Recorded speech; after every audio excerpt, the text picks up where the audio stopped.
ओम शांति। आज 23 तारीख के बाबा के महावाक्य हैं। आज बाबा ने कहा, मीठे बच्चे, देही अभिमानी बनो तो पुराने जगत से नाता तोड़ने और नए जगत से नाता जोड़ने की खूबी सहज आ जाएगी। एक बाबा से प्यार जुड़ जाएगा, एक परमात्मा से प्यार हो जाएगा अगर खुद को आत्मा समझेंगे तो। प्रश्न है आज की मुरली से, किन बच्चों का बुद्धि योग पारलौकिक माता पिता से सदा जुटा हुआ रह सकता है? उत्तर है, जो जीते जी मरकर ईश्वरीय सेवा में तत्पर रहते हैं, गृहस्थ व्यवहार में रहते भी सभी का बुद्धि योग बाबा से जुड़ाने की सेवा करते हैं। बाबा से जो रोशनी मिली है वो दूसरों को देते हैं। स्वर्ग का मालिक बनाने के लिए पावन बनने की युक्ति बताते हैं। उनका बुद्धि योग स्वतः बाबा से जुड़ा रहता है। गीत है, कौन है माता कौन पिता है। ओम शांति। गीत का अर्थ क्या है? कहते हैं, जगत के माता पिता को, मित्र संबंधियों आदि सबको छोड़ो और बुद्धि योग अपने सच्चे माता पिता जो सृष्टि के रचयिता है उनसे लगाओ। ये जो माता पिता मित्र संबंधी आदि हैं उनसे अब नाता तोड़ना है और एक से नाता जोड़ना है। उनको भी माता पिता कहा जाता है। तुम माता पिता हम बालक तेरे, वो सब एक को कहते हैं। वो लौकिक माँ बाप तो सबके अलग अलग हैं। ये सारे भारत अथवा सारी दुनिया का माता पिता है। तो पारलौकिक माता पिता का बनना और लौकिक माता पिता मित्र संबंधियों को छोड़ना, इसके लिए देही अभिमानी बनने का ज्ञान चाहिए। जब तक देही अभिमानी नहीं बनते हैं तब तक छूटना बड़ा मुश्किल है। इस पुराने जगत से नाता तोड़ना है और नए जगत से नाता जोड़ना है, यही खूबी है।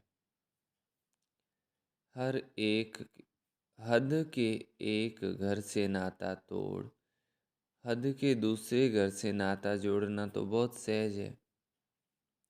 हर जन्म में तोड़ना और जोड़ना होता है।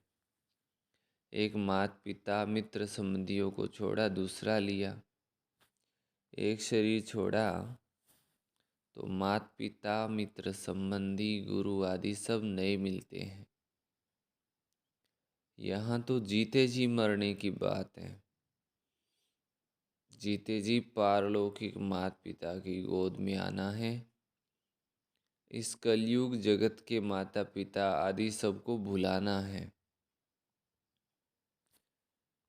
ये बाबा तो है ही, फिर माता भी कैसे है, ये गहरी बात है। बाबा ये शरीर धारण करके इनसे फिर अपना बच्चा बनाते हैं।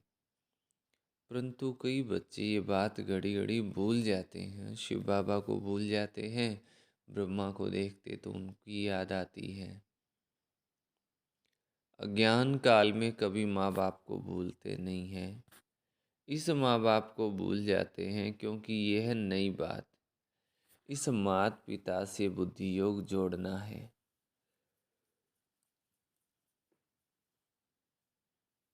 फिर सेवा में भी तत्पर रहना है। जैसे बाबा को सेवा का बड़ा फिक्र रहता है, ऐसे बच्चों को भी रहना चाहिए। शौक रहता है जैसे बाबा को सेवा का। ऐसे बाबा कहे, बच्चों को भी सेवा का शौक होना चाहिए।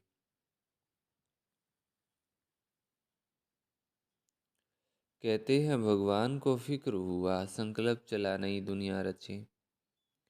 तो ये कितना बड़ा फुरना है। बेहद के बाबा को बेहद का ही फिक्र रहता है, सबको पावन बनाना है। फिक्र मीन्स ख्याल रहता है, फिक्र तो नहीं रहता।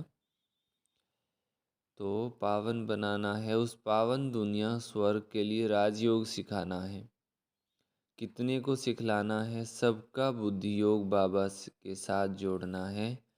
यही धंधा हम सब बच्चों का है। बाबा कहते हैं, ग्रस्त व्यवहार में रहते तुम बच्चे सेवा करके दिखाओ। रहो ग्रस्त व्यवहार में, है ना। सन्यासियों को तो फुरना रहता है, हम कोई को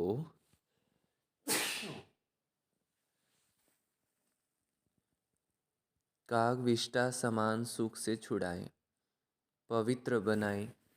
उन पर भी जिम्मेदारी रहती है, किसको वैराग दिला करके पवित्र बनाएं। वो समझते हैं घर बार छोड़ना है, ये नहीं समझते कि पतित दुनिया को ही छोड़ना है। ये तो जब बाबा आकर पावन दुनिया का साक्षात्कार कराते हैं, तब हम पतित दुनिया से नाता तोड़ते हैं।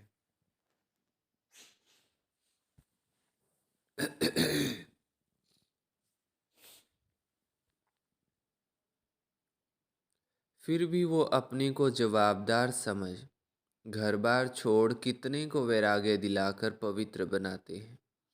महिमा तो उन्हों की भी गाई जाती है।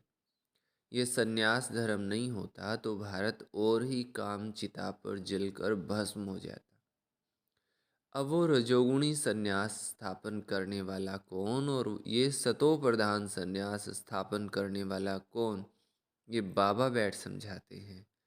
उनका हेड था शंकराचार्य। उनके भी कितने शिष्य होंगे, फॉलोअर्स होंगे, लाखों करोड़ों की अंदाज में होंगे। वो पवित्र नहीं होते तो उनकी प्रजा भी वृद्धि को नहीं पाती। तो ये सन्यासियों ने भी अच्छा ही किया है। पहले नंबर में देवताएं गिने जाते हैं, दूसरे नंबर में सन्यासी। सारा मदार ही है पवित्रता पर। दुनिया को पवित्र से अपवित्र, फिर अपवित्र से पवित्र बनना ही है। सतयुग से लेकर जो भी ड्रामा में पास्ट हुआ है वो नूंद है। भक्ति मार्ग में साक्षात्कार आदि जो कुछ होता है सेकंड बाय सेकंड, वो फिर कल्प बाद होगा। ड्रामा में ये सब नूंद है। ड्रामा चक्र को समझना है। ऐसे नहीं बैठ जाना है कि ड्रामा में जो होगा। ड्रामा में एक्टर्स तो सब हैं, तो भी हर एक अपनी आजीविका के लिए पुरुषार्थ जरूर करते हैं। पुरुषार्थ बगैर रह नहीं सकते। बल्कि कई मनुष्य समझते भी हैं कि यह नाटक है, हम परम धाम से आए हैं पार्ट बजाने, परंतु विस्तार से समझा नहीं सकते हैं। पहले किस धर्म वाले आते हैं, सृष्टि कैसे रची जाती है जानते नहीं है। नई सृष्टि रची जाती है, वह पुरानी सृष्टि को ही बाबा आकर नया बनाते हैं, ये भी नहीं जानते हैं। तो बाबा कहते हैं, ये मालूम ना होने के कारण उन्होंने प्रलय दिखाकर फिर नई सृष्टि दिखा दी है। बाबा आकर इन बातों की रोशनी देते हैं, फिर तुम भी औरों को रोशनी देने के जवाबदार हो। कितनी सेवा है। जैसे बाबा ने तुमको मुक्ति जीवन मुक्ति में आने का रास्ता बताया है, जिस मार्ग के लिए आधा कल्प भक्ति मार्ग में ठोकरें खाई है, तो बेहद के बाबा को ख्याल रहता है कि हम अपनी सैल्वेशन आर्मी की वृद्धि कैसे करें, सभी को रास्ता कैसे बताएं। तुम बच्चे सबको बताओ कि बाबा आया हुआ है राजयोग सिखलाने। कल्प पहले माफिक, जिसको ही शिवाय नमः कहते हैं, जो है सभी से ऊंच परम धाम में रहने वाला। हम सभी आत्माएं भी वहाँ निवास करती हैं। आत्मा को हमेशा अविनाशी कहा जाता है, इमोर्टल कहा जाता। वो कब जलती मरती नहीं है। हर एक आत्मा में पार्ट भरा हुआ है। अपनी आत्मा को देखो, व जो मुख्य है उनको देखो। झाड़ को जब देखा जाता है तो मुख्य फाउंडेशन मीन्स जड़ और डाल डालियों को भी देखा जाता है। पत्ते तो अथाह होते हैं, उनको गिनती नहीं किया जा सकता। टाल टालियाँ गिनती कर सकते हैं। तो बरोबर इस झाड़ में फाउंडेशन हम देवी देवताओं का है। अभी तो इसकी जड़ें ही सड़ गई हैं। जैसे बरगद के पेड़ का जड़ जो है वो ख़त्म हो गया है। कलकत्ता में बहुत बड़ा बरगद का वृक्ष है, उसकी जड़ें तो ख़त्म हो गई पर वो अपनी डालियों से चलता है। फिर भी शाखाएं कितनी निकली हुई है, शाखाओं से भी पत्ते निकलते रहते हैं। तो ये भी बेहद का कितना बड़ा झाड़ है। तुम बच्चे भी नंबरवार पुरुषार्थ अनुसार जानते हो। ऐसे नहीं कि सारा दिन किसकी बुद्धि में ये चिंतन चलता है। सभी पॉइंट्स एक ही समय बुद्धि में फिरना मुश्किल है। फिर भी जो विचार सागर मंथन करने वाले हैं, उन्हों की बुद्धि में तो टपकता ही होगा। झाड़ बुद्धि में है तो बीज रूप बाबा भी याद रहता है। हम भी वहाँ के रहने वाले हैं। फिर इस झाड़ में हम ही ऑलराउंड आते हैं, आदि से अंत तक। जब तुम पतित जर्जड़ी भूत अवस्था में आते हो तो सारा झाड़ आ जाता है। पहले पहले जो थे वो भी अब पुराने हैं। पिछाड़ी वाली डाल डालियाँ भी पुरानी हैं। जो सेवाधारी हैं उन्हों को ख्याल रहता है कि हम बाबा के मददगार हैं, मनुष्यों को फिर से सो देवता बनाने के लिए। ये समझाना पड़ता है, तुम सो देवता थे, क्षो क्षत्रिय बने, 84 जन्मों की जन्मपत्री तुम ही बता सकते हो। तो ये बातें जब बुद्धि में टपकती रहेंगी तब किसको समझा सकेंगे। चिंतन चलना चाहिए। हम बच्चे बाबा के साथ मददगार हैं, तो बुद्धि में आना चाहिए कि हम किसको ड्रामा का राज कैसे समझाएं, उन्हों का योग बाबा के साथ कैसे जुटाएं, मनुष्य से देवता बनाने का पुरुषार्थ कराएं अथवा बाबा से बेहद का वर्षा लेने का मार्ग बताएं। जिनको बाबा द्वारा मार्ग मिला होगा वही बताएंगे।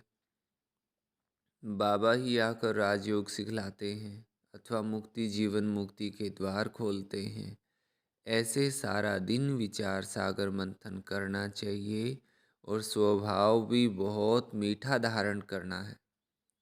किसके भाव स्वभाव में जलना व मरना नहीं है, सहन करना है, अपनी सेवा करनी है।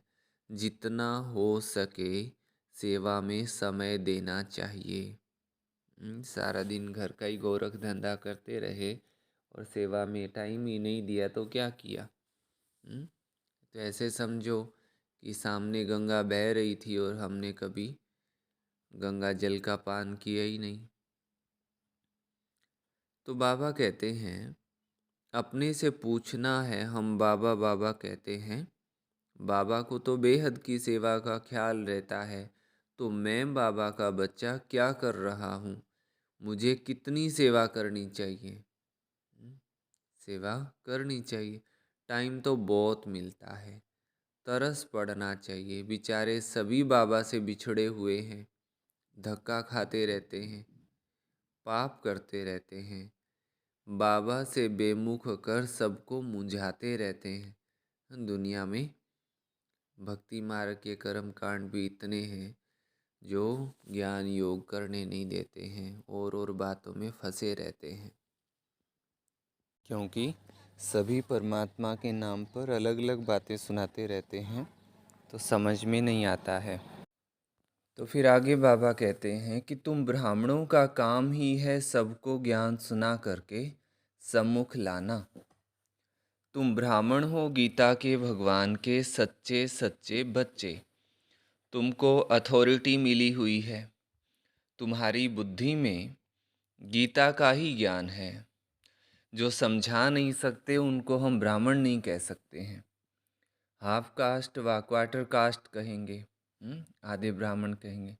नाम ब्राह्मण है, धंधा शूद्रपने का करते हैं, बुद्धि शूद्रपने की है।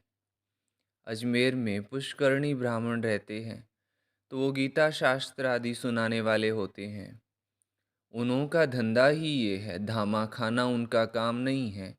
उनका सिर्फ काम है शास्त्र सुना करके दक्षिणा लेना। अब तुम तो हो सच्चे सच्चे ब्राह्मण, बेहद बाबा के बच्चे। प्रजापिता ब्रह्मा बेहद प्रजा का बाबा है ना, और शिव बाबा है सभी आत्माओं का बाबा। उनका निवास स्थान है परम धाम में। वही पतितों को पावन बनाने वाला है, इसलिए सारी दुनिया उनको याद करती है। ओ परम पिता परमात्मा कहते हैं तो निराकार ही बुद्धि में आता है, परंतु गुरुओं की जंजीरों में फंसे हुए हैं। जिन देवताओं की पूजा करते हैं उनके कार्य का ही पता नहीं है, उनकी क्या जिम्मेवारियां थी, उनके क्या काम था, क्या बिजनेस था। एक तरीके से बाबा के वो कुछ भी पता नहीं है। वो भी जैसे गुडे गुड़ियाँ समझ पूजा करते हैं, ऑक्यूपेशन नहीं जानते हैं, इसलिए गुड़ियों की पूजा कहा जाता है। तो कितना फर्क रहता है। ढेर के ढेर मूंझे हुए हैं। देवताओं की सूरत और सीरत, मनुष्य की सूरत और सीरत में दिन रात का फर्क है।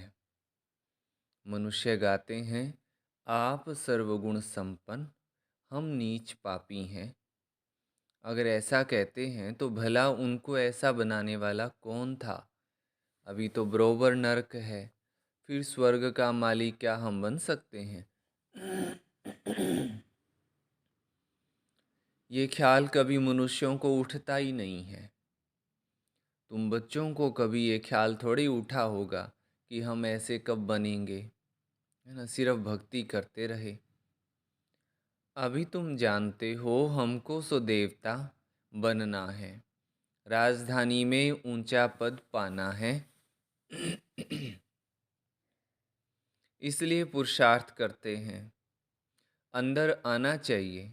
अगर हमारा शरीर छूट जाए तो हम किस पद को पाएंगे? तुम पूछ भी सकते हो, अगर हम मर जाएं तो क्या पद पाएंगे? तो बाबा फट से बता देंगे, तुम पाई पैसे का पद पाएंगे, व 8 आने का पाएंगे, व 12 आने का, व कौड़ी का पद पाएंगे। प्रजा को कौड़ी पद कहेंगे। दिल दर्पण में अपनी शक्ल देखो, कोई बंदरपना तो नहीं है। अशुद्ध अहंकार है नंबर 1। काम क्रोध को भी जीत लेवे, परंतु देह अभिमान है पहला नंबर दुश्मन। देही अभिमानी बनने से ही फिर और विकार ठंडे होंगे। देही अभिमानी तब बने जब एक बाबा से प्यार हो, है ना। बाबा ये बात हमें समझाते हैं। देह अभिमानी का प्यार जुट नहीं सकता, तो देह अभिमान छोड़ने में बड़ी मेहनत चाहिए। देही अभिमानी, देह अभिमान माना खुद को शरीर समझना, मैं खुद को समझना, और देही मीन्स आत्म अभिमानी, खुद को आत्मा समझना। तो देही अभिमानी अर्थात आत्म अभिमानी बड़े हर्षित रहते हैं। देह अभिमानी का चेहरा मुर्दों जैसा रहता है। तो पहली मुख्य बात है देही अभिमानी बनना, तब बाबा भी मदद करेगा। निर्विकारी तो बहुत रहते हैं, परंतु मैं आत्मा हूँ, बाबा की याद रहे, ये घड़ी घड़ी भूल जाता है। इसमें फेल हो जाते हैं। अशरीरी नहीं बनेंगे तो वापस कैसे जाएंगे? सेवा का बहुत ख्याल रहना चाहिए, जिससे बहुत मनुष्यों का कल्याण हो। देह अभिमानी कहाँ भी जाएगा तो फेल हो जाएगा। तो बाबा कहीं फेल हो जाएगा। देही अभिमानी कुछ ना कुछ तीर लगा कर आएगा। महसूस करेंगे कि फलाने ने बात तो ठीक कही थी। योग जुड़ जाए तो सेवा का ख्याल भी हो। उसमें पहले पहले तो अलफ माना बाबा पर समझाना है। ज़्यादा तिक तिक से तंग हो जाएंगे। पहले शिवाय नमः 3 तब का भी समझाना है। एक निराकारी दुनिया जहाँ परम पिता परमात्मा और आत्माएं रहती हैं। बाकी है स्थूल और सूक्ष्म वतन। स्वर्ग में लक्ष्मी नारायण का राज्य था, अब नहीं है। फिर हिस्ट्री रिपीट होगी। आगे कलयुग था, फिर सतयुग हुआ, अब फिर कलयुग की हिस्ट्री रिपीट हो रही है। तो अब फिर सतयुग की हिस्ट्री भी रिपीट होगी ना। इसमें ही मज़ा है। बहुत अच्छी पॉइंट्स हैं। अच्छा, ब्राह्मण कुलभूषण सभी बच्चों प्रति माता पिता बाप दादा का याद प्यार और गुड मॉर्निंग। रूहानी बाप की रूहानी बच्चों को नमस्ते। हम रूहानी बच्चों की रूहानी माता पिता बाप दादा को याद प्यार, गुड मॉर्निंग और नमस्ते। धारणा के लिए मुख्य सार है। फर्स्ट पॉइंट, किसी के भी भाव स्वभाव में जलना मरना नहीं है। अपना स्वभाव बहुत बहुत मीठा बनाना है। सहनशील बनना है। बाबा कहे सहन करना है। सेकंड पॉइंट है, बाबा का खिदमतगार बनने के लिए विचार सागर मंथन करना है। बुद्धि में ज्ञान का ही चिंतन करते रहना है। देही अभिमानी रहने की मेहनत करनी है। आज का वरदान, सर्व संबंध एक बाबा से जोड़कर माया को विदाई देने वाले सहज योगी भव। जहाँ संबंध होता है वहाँ याद स्वतः हो जाती है। सर्व संबंधी एक बाबा को बनाना ही सहज योगी बनना है। सहज योगी बनने से माया को सहज विदाई मिल जाती है। जब माया विदाई ले लेती है तब बाबा की बधाइयाँ बहुत आगे बढ़ाती है। बाबा की दुआएं, जो हर कदम में परमात्म दुआएं ब्राह्मण परिवार की दुआएं प्राप्त करते रहते हैं, वो सहज उड़ते रहते हैं। बाबा की भी दुआएं चाहिए और ब्राह्मण परिवार की भी दुआएं चाहिए, तब उड़ान अच्छी भर सकते। स्लोगन है, सदा बिजी रहने वाले बिजनेसमैन बनो तो कदम कदम में पद्मों की कमाई है। सदा बिजी रहने वाले बिजनेसमैन बनो तो कदम कदम में पद्मों की कमाई है। अच्छा, ओम शांति। और आज सतगुरुवार का दिन है, खास वीरवार है। तो आज जो भाई बहनें कभी कभार ही आश्रम में जाते हैं, सेंटर पर जाते हैं, वो आज वीरवार के दिन ज़रूर जाएं। क्योंकि ये ऐसा समझिए जैसे कोई बच्चा होता है या कोई बड़ा भी हो और उनकी तबीयत खराब हो तो क्या करते हैं, डॉक्टर से दवाई लेने जाते हैं। तो शरीर की तबीयत डॉक्टर की दवाई से ठीक हो जाती है। ठीक ऐसे ही आज के दिन बाबा के घर में जाएंगे तो क्या होता है, वीरवार के दिन सतगुरुवार के दिन प्यारे बाबा को भोग लगता है और वो जो भोग का अन्न है उसमें शक्तिशाली वाइब्रेशन होता है, तो उससे मन ठीक होता है। कहावत है, जैसा खाए अन्न वैसा हो मन। तो एक काम तो हमें करना ही है, मुरली सुनते हुए बाबा की याद में खाना बनाना ही है। लेकिन आज के दिन बाबा के घर जा कर के जो भाई बहनें कभी कभार जाते हैं वो वीरवार को अवश्य जाएं, ताकि वो जो प्रसाद है उससे मन को भी शक्ति मिले। और जिनका स्वास्थ्य ठीक नहीं होता है वो डॉक्टर के पास इसलिए जाते हैं कि हमारा स्वास्थ्य अच्छा हो जाए। डॉक्टर कुछ इंजेक्शन देंगे, दवाइयाँ देंगे। और इसीलिए मन का स्वास्थ्य ठीक करने के लिए भी बाबा के घर में जाना ज़रूरी है। हफ्ते में कम से कम एक दिन ज़रूर अवश्य जाना चाहिए हमें, ताकि उस प्रसाद से और दूसरा बाबा के घर के वाइब्रेशन से जो है मन को शक्ति मिले। और मन की शक्ति तो बहुत ज़रूरी है आजकल, है ना। और जिसका मन का स्वास्थ्य अच्छा है तो भी आश्रम में जाना ज़रूरी है, क्योंकि बच्चे बीमार नहीं होते हैं फिर भी उनको महीने में एक दिन, हफ्ते में एक दिन ऐसा डॉक्टर जो है आजकल इंजेक्शन लगाते हैं ताकि उनकी इम्यूनिटी बनी रहे। तो ये भी ज़रूरी है कि अगर हमारा मन का स्वास्थ्य अच्छा तब भी हम बाबा के घर में जाएं, ताकि वो अच्छा ही रहे, उसमें कोई कमी ना आए।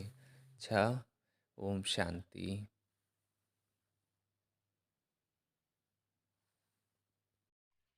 आज की मुरली से मुख्य पॉइंट्स। आज बाबा ने कहा कि इस पुराने जगत से नाता तोड़ना है और नए जगत से नाता जोड़ना है। जगत के जो लौकिक माता पिता हैं, मित्र संबंधी हैं, उन सबको छोड़ना है और बुद्धि योग अपने सच्चे माता पिता से, जो सृष्टि के रचयिता हैं, उनसे लगाना है। अपने सब नाते छोड़ एक से नाता जोड़ना है। उनको ही माता पिता कहा जाता है। कहा भी जाता है, तुम माता पिता हम बालक तेरे। पारलौकिक माता पिता का बनने के लिए फिर चाहिए देही अभिमानी का ज्ञान। तो बाबा ने कहा कि देही अभिमानी बनने का पुरुषार्थ करना है। इसमें फिर बाबा भी मदद करेगा। देह अभिमान में नहीं आना है। देह अभिमान में आने से फिर और विकार भी आते हैं। फिर बाबा ने कहा, जैसे बाप आकर हम बच्चों को समझाते हैं कि यह पुरानी दुनिया को ही बाबा नई दुनिया बनाते हैं, ऐसा नहीं कि कोई पुरानी दुनिया खत्म हो जाती है। तो जैसे बाबा को सर्विस का कितना फुरना रहता है, ऐसे ही बच्चों को भी फुरना रहना चाहिए। बाप को फुरना रहता है, मुक्ति और जीवन मुक्ति का मार्ग बताते हैं। ऐसा फुरना फिर हम बच्चों को भी रहना चाहिए। सबको बताना चाहिए कि बाप आया हुआ है राजयोग सिखाने। जितना फिर सर्विस करेंगे उतना ही फिर होना रहेगा कि हम बाप के मददगार हैं। फिर विचार सागर मंथन भी करना है। विचार सागर मंथन करने से बुद्धि में ज्ञान टपकता रहेगा और फिर इससे धारणा सहज हो सकेगी। फिर बाबा ने कहा कि अपनी सर्विस भी करनी है। मीठा स्वभाव वाला बनना है। किसके भाव स्वभाव में जलना मरना नहीं है। बाबा कहते सहन करना है। सहन करने की शक्ति को धारण करना है। बाबा कहते कि हम बच्चों का काम ही है सबको ज्ञान सुनाए, समुख लाने का। हम ब्राह्मण है ही जो गीता के भगवान के सच्चे सच्चे बच्चे हैं। जो ज्ञान सुना न सके वो फिर ब्राह्मण न ठहरे। फिर बाबा ने ड्रामा के पार्ट को पक्का कराते हुए कहा कि सृष्टि को पवित्र अपवित्र बनना ही है, ड्रामा में नूंधा हुआ है। फिर ड्रामा के चक्कर को समझ पुरुषार्थ करना है। ड्रामा कहकर टाल नहीं देना है। फिर बाबा ने कहा कि निर्विकारी तो रहना ही है, साथ साथ अपने को आत्मा समझ बाप को याद भी करना है। आज का वरदान। सर्व संबंध एक बाप से जोड़कर माया को विदाई देने वाले सहज योगी भव। आज का स्लोगन। सदा बिजी रहने वाले बिजनेसमैन बनो तो कदम कदम में पद्मों की कमाई है। अच्छा, ओम शांति।